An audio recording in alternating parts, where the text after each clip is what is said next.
சவுக்கு சங்கரை பொறுத்தவரையிலங்க அவர் ஏற்கனவே பல வழக்குகளில் இருக்காரு. அவர் ஒரு அதிரடியான ஆள். நான் அதில் அரசு மட்டும் காவல்துறை மட்டும் தப்புன்னு சொல்ல மாட்டேன். இப்போ ராவுத்தரை பற்றி நான் சொல்லுவேன். அவர் எந்த தப்பு பண்ணதா என் நாலேஜுக்கு வரல. இந்த விமர்சனங்களுக்காகத்தான் அவர் சைலன்ஸ் ஆக்கப்பட்டிருப்பார் அல்லது காணாமல் போயிருக்கிறார் பொதுவெளியிலிருந்து.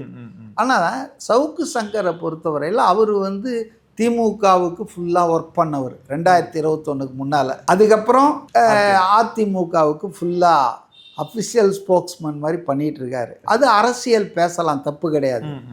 ஆனால் ஆட்சியாளர்களை பற்றி நம்ம பேசும்போது கொஞ்சம் கவனமாக பேசணும். அதுவும் திமுக என்பது ஒரு கடுமையான விமர்சனத்தை ஏற்றுக்கொள்ளாத, சகித்து கொள்ளாத ஒரு, அவங்க மற்றவங்களை பாசிஸ்ட்ன்றாங்க. இன்னைக்கு மீடியாவை கம்ப்ளீட்டாக பெண் நிறுவனம் தான் கண்ட்ரோல் பண்ணுது. அந்த பெண் நிறுவனம் யாருன்னு உங்களுக்கு தெரியும். சபரீசன் ஸ்டாலின் அவர்களுடைய மாப்பிள்ளை தான். உங்கள் தங்க நகையை அதிக விலைக்கு விற்கவும் மற்றும் அழகில் இருக்கும் தங்க நகையை மீட்டெடுத்து அதிக விலைக்கு விற்கவும் உடனே அணுகவும்.